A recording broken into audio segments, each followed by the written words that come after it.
Hello दोस्तों, मेरे YouTube channel में आपका स्वागत है। और आज की वीडियो में हम बात करेंगे कुंडली में ज्योतिषीय सूत्रों के बारे में। कुछ ऐसे ज्योतिषीय सूत्र हैं जो कुंडलियां देखने के आधार पर मिलते हैं, प्राप्त होते हैं और उनको फिर किसी एक वीडियो के माध्यम से उन सभी सूत्रों को बताया जाता है। समय समय पर इस तरह के सूत्र प्राप्त होते रहते हैं और समय समय पर जो सूत्र हैं उनको वीडियो के माध्यम से बताया जाता है।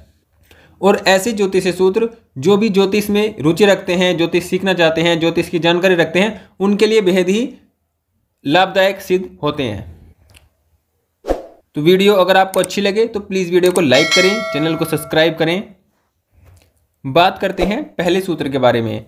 देखिए, जब भी किसी भी व्यक्ति की कुंडली हो, शुक्र 12वें भाव में हो तो ये बहुत ही श्रेष्ठ माना जाता है, बेहद सौभाग्यशाली इसको स्थिति मानते हैं। अगर किसी भी व्यक्ति की कुंडली में शुक्र 12वें भाव में हो, अगर किसी भी व्यक्ति की कुंडली में 12वें भाव में शुक्र हो और कन्या राशि में हो, मतलब 6 नंबर की राशि में 6 नंबर में यहाँ पर शुक्र हो,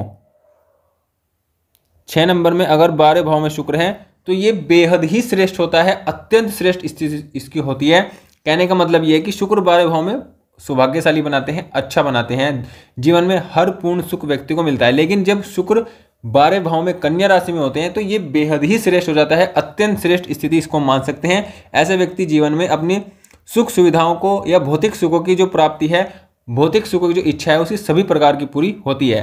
तो ये एक सूत्र आप नोट कर सकते हैं। अगले सूत्र की हम बात करते हैं। देखिए, जब भी किसी व्यक्ति की कुंडली में ये 12वां भाव होता है, ये होता है 12वां भाव। 12वां भाव मुक्ति का होता है, चाहे किसी भी प्रकार की मुक्ति हो, 12वें भाव से मुक्ति को हम देखते हैं।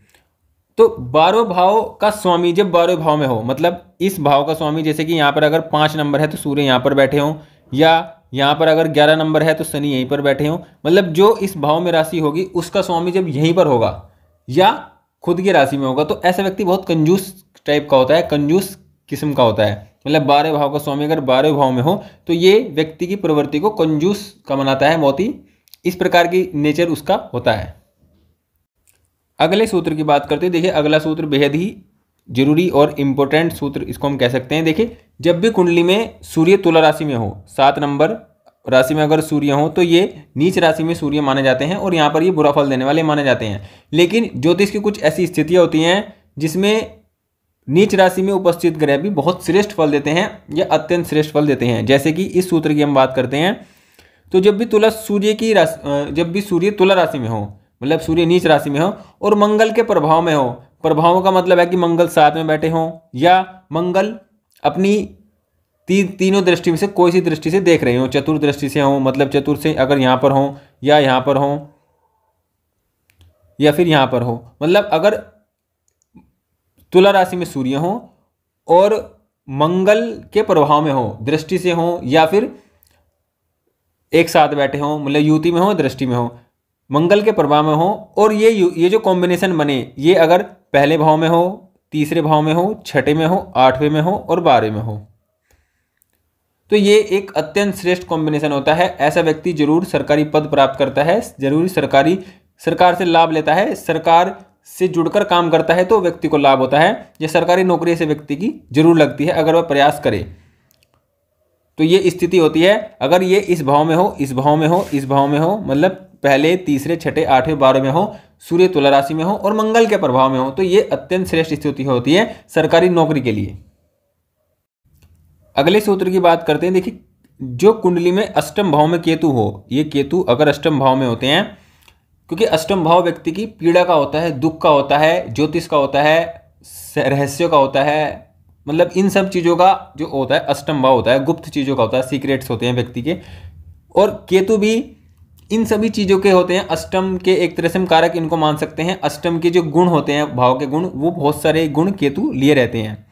तो जब अष्टम भाव में केतु हो और केतु पर शनि की दृष्टि हो या मंगल की दृष्टि हो, मतलब अष्टम भाव में केतु बैठे हों और उस पर शनि की दृष्टि हो या मंगल की दृष्टि हो, तो ऐसे व्यक्ति के वो ऑपरेशन जरूर होता है। केतु की दशा हो, अंतर्दशा हो, ऐसे व्यक्ति को, मतलब शनि में केतु हो, मंगल में केतु हो, केतु में शनि हो और केतु में मंगल हो, इस दशा अंतर्दशा में व्यक्ति को ऑपरेशन जरूर होता है। ऑपरेशन की नौबत ऐसे व्यक्ति के जीवन में आती है जब अष्टम भाव में उपस्थित केतु पर मंगल या शनि की दृष्टि पड़ती है।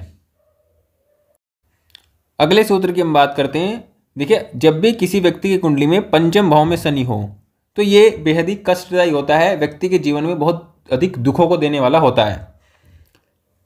और सप्तम में केतु हो, मतलब कोई भी व्यक्ति की कुंडली हो, पंचम भाव में शनि हो, सप्तम में केतु हो, तो ऐसे व्यक्ति को विवाह वियोग की स्थिति का सामना करना पड़ता है। ऐसा व्यक्ति अपने जीवन में विवाह वियोग की स्थिति को देखता है, मतलब विवाह उसका बहुत अच्छा नहीं चलता है या नहीं चलता है, दोनों स्थितियां व्यक्ति के जीवन में होती हैं। अगर शुक्र और गुरु भी पीड़ित हों तो व्यक्ति की वैवाहिक स्थिति बहुत अधिक खराब रहती है, वैवाहिक जीवन व्यक्ति का बिल्कुल खराब हो जाता है। जब पंचम भाव में शनि हो और सप्तम भाव में केतु हो तो ये वैवाहिक जीवन को खराब करने वाली स्थिति कुंडली में होती है। अगले सूत्र की हम बात करते हैं। देखिए, जब भी किसी व्यक्ति की कुंडली में तीसरे भाव में केतु हो, तीसरे भाव में केतु हो और केतु 3 नंबर में हो या 6 नंबर में, मतलब मिथुन राशि के हो या कन्या राशि के, 3 नंबर राशि में या 6 नंबर राशि में केतु हो तीसरे भाव में, तो ऐसे व्यक्ति के छोटे भाई के जीवन में बहुत अधिक संघर्ष होता है और व्यक्ति के छोटे भाई के साथ संबंध भी धीरे धीरे उम्र के बढ़ने के साथ साथ खराब होते रहते हैं, अच्छे नहीं होते हैं, क्योंकि यहाँ पर तीसरा भाव जो है वो छोटे भाई बहनों का होता है और केतु बुध की राशियों में बिल्कुल भी अच्छा फल नहीं देते हैं, खराब फल देते हैं। तो ये व्यक्ति के छोटे भाई के जीवन में बहुत अधिक संघर्ष को बढ़ा देते हैं, जिससे व्यक्ति के जीवन में जो भाई से संबंध रिश्ते होते हैं वो अच्छे नहीं होते हैं, खराब रहते हैं।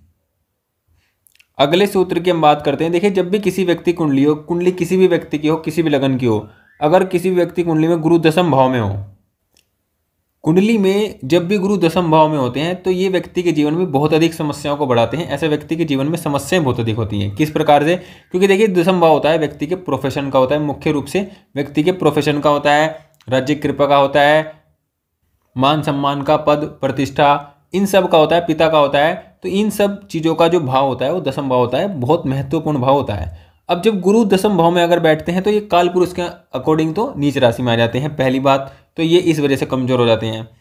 और गुरु यहाँ पर धन के कारक हैं, सुख का कारक हैं, तो व्यक्ति के जीवन में धन और सुख की कमी भी रहती है। लेकिन ऐसा कब होता है? जब व्यक्ति बहुत ही धार्मिक किस्म का हो या फिर व्यक्ति बहुत ही सीधा स्वभाव रखने वाला हो। जितना व्यक्ति तेज होगा, चालाक होगा, चालाक का मतलब ये है कि अपना फायदा सोचने वाला होगा। इसका मतलब ये नहीं है कि आप दूसरे का नुकसान सोचिए, दूसरे के नुकसान फायदे से ना सोचकर अपने फायदे के बारे में जितना व्यक्ति सोचेगा, जितना थोड़ा चालाकी से जीवन जिएगा, उतना व्यक्ति के लिए धन के मामले में अच्छा होगा, उतना व्यक्ति के पास पैसे आने शुरू होंगे, व्यक्ति के जीवन की आर्थिक स्थिति अच्छी होगी, क्योंकि यहाँ से बैठकर गुरु इसको देखेंगे। तो गुरु जब भी किसी व्यक्ति कुंडली के दशम भाव में होते हैं तो ऐसे व्यक्ति को थोड़ी चालाकीपूर्ण जीवन जीना चाहिए। बहुत ही सीधा और स्वभाव वाला जीवन अगर व्यक्ति जीता है तो व्यक्ति के जीवन में बहुत कष्ट रहते हैं। व्यक्ति को अपने जीवन में करियर को लेकर, रोजगार को लेकर बहुत लंबी बेरोजगारी या बहुत लंबे समय तक काम न मिलना या काम की स्थिति की परेशानियां लंबे समय तक व्यक्ति के जीवन में रहती हैं। अगर व्यक्ति अपने इस स्वभाव से बदलाव लाता है तो व्यक्ति के जीवन में इस प्रकार की स्थिति अच्छी रहती है। तो ऐसे व्यक्ति ज्योतिष का काम कर सकता है, टीचर बन सकता है, ज्ञान कंसल्टेंसी दे सकता है, किसी भी प्रकार की इन सब कामों कर सकता है। लेकिन किसी भी प्रकार की परोपकार की भावना रखकर ना करे, सिर्फ पैसे कमाने की भावना रखकर अगर करते हैं तो व्यक्ति को विशेष धन लाभ होते हैं। इसको आप किसी भी व्यक्ति पर आजमा सकते हैं। ये व्यक्ति जिसका भी भला करता है वो इसके साथ ज़्यादा बुरा करता है या इसकी स्थितियां इस प्रकार की होती हैं।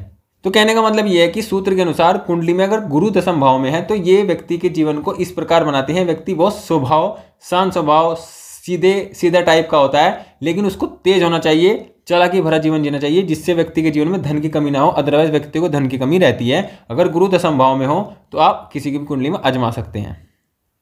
अगले सूत्र की हम बात करते हैं। देखिए, जब भी किसी व्यक्ति कुंडली में चतुर्थ भाव में सूर्य और राहु हो, मतलब ये दो ग्रह चतुर्थ भाव में हो, तो देखिए चतुर्थ भाव जो होता है व्यक्ति की माता का होता है, जनता का होता है, व्यक्ति के अगर हम शरीर की बात करें तो दिल का होता है, सुख सुविधाओं का भी होता है, खुशी का भी होता है। इन सब का जो भाव होता है वो चतुर्थ भाव होता है। और सूर्य और राहु दोनों ही पाप ग्रह होते हैं। पाप ग्रह मतलब सूर्य क्रूर ग्रह और राहु पाप ग्रह होते हैं। और सूर्य राहु ऐसे ग्रह होते हैं जो व्यक्ति के जिस भाव से जुड़ते हैं उस भाव से व्यक्ति को अलग कर देते हैं, दूर करते हैं, डिटैच करते हैं। तो देखिए, सूर्य और राहु का संबंध जब भी चतुर्थ भाव से होता है और इस पर अगर मंगल की दृष्टि, मतलब इस कॉम्बिनेशन पर अगर मंगल की दृष्टि पड़ेगी तो व्यक्ति हाई ब्लड प्रेशर का शिकार होता है। और अगर इस कॉम्बिनेशन पर शनि की दृष्टि पड़ेगी तो व्यक्ति को लो ब्लड प्रेशर की स्थिति रहती है, मतलब जो रक्तचाप है, ब्लड प्रेशर की समस्या रहती है। मंगल का प्रभाव होगा तो हाई ब्लड प्रेशर और शनि का प्रभाव होगा तो लो ब्लड प्रेशर व्यक्ति के जीवन में रहता है। और ऐसे व्यक्ति को जीवन में हार्ट अटैक की समस्या भी देखने को मिल सकती है। इस प्रकार की स्थितियां जब भी कुंडली में सूर्य राहु हो और उन पर शनि मंगल का प्रभाव हो तो ऐसी स्थिति देखने को मिलती है। इस प्रकार हमने आज की वीडियो में कुछ ज्योतिषीय सूत्रों के बारे में चर्चा की। आप इन सभी सूत्रों को अपनी या अपने प्रियजन की या जिसकी भी कुंडली आप देखते हैं, जानते हैं, समझते हैं, उन पर लगाकर देखिए और देखिए कि इस प्रकार का प्रभाव व्यक्ति को जीवन में मिलता है, नहीं मिलता है, और कमेंट कर जरूर बताइए। और वीडियो अगर अच्छी लगी हो तो प्लीज़ वीडियो को लाइक करें, चैनल को सब्सक्राइब करें और ज्योतिष से संबंधित जानकारी के लिए तो चैनल जरूर सब्सक्राइब करें। Thank you, please subscribe.